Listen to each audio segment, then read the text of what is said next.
উপস্থিত পবিত্র জুমার দিনের সম্মানিত মুসলিয়ান একরাম, আল্লাহর দরবারে শুকরিয়া জানাই যে আল্লাহ পাক আমাকে আপনাদের সকলকেই মসজিদে আসার, বসার,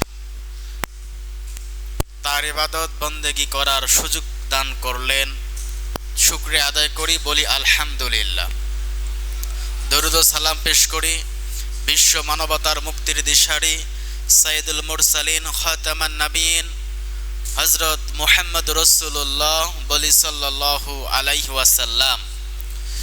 সম্মানিত হাজিরিন, আমি গত কয়েক মাস থেকে খুব কম আসতে পারি না।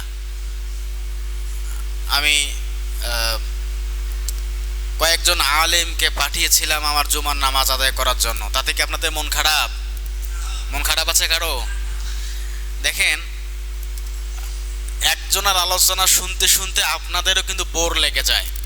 এরকম হয় কি হয় না বলেন? স্বাভাবিক, এটা হতে পারে। প্রতিদিন আর একজনের আলোচনা কতবার শুনি।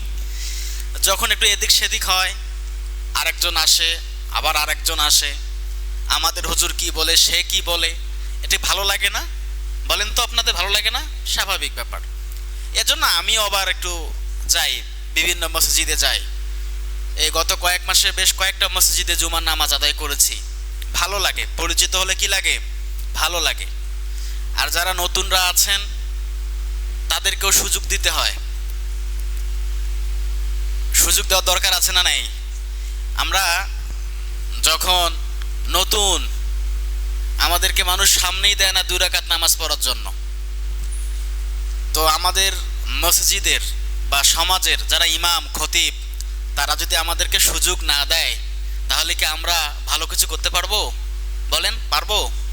এই যে ছেলেরা, হাফেজ ছেলেরা আছে, আরও অনেক ছেলেরা আছে, তারা যদি কখনো সুযোগ চায় বা বলে, তাদেরকে সুযোগ দেওয়ার দরকার আছে না নাই? দিতে হবে। কারণ তাদেরকে আমরা যদি সহযোগিতা করি, সাপোর্ট করি, তারাও উৎসাহ পাবে, তারাও এই আল্লাহ রাস্তায় নিজের জীবনটাকে বিলিয়ে দেওয়ার জন্য প্রস্তুত থাকবে। কথা বলেন ঠিক কিনা? এজন্য সুযোগ দিতে হয়। এক এক সময় এক একটা হয়ে যায় আর কি। আলহামদুলিল্লাহ। সম্মানিত হাজিরিন, বর্তমান আমাদের দেশে একটা কঠিন পরিস্থিতি চলছে, আপনারা সবাই জানেন। আমাদের বর্তমান যিনি সরকার আছেন, তিনি অন্তর্বর্তীকালীন সরকার। সামনে আমাদের ইলেকশন বা নির্বাচন হওয়ার কথা, ঠিক কি না? এখন বলেন, হুজুর রাজনীতি শুরু করলেন। হ্যাঁ, রাজনীতি, এটাই রাজনীতি। আল্লাহ রসুল সাল্লাল্লাহু আলাইহি সাল্লাম রাজনীতি করে ইসলামকে জয় করেছিলেন, বিজয় করেছিলেন।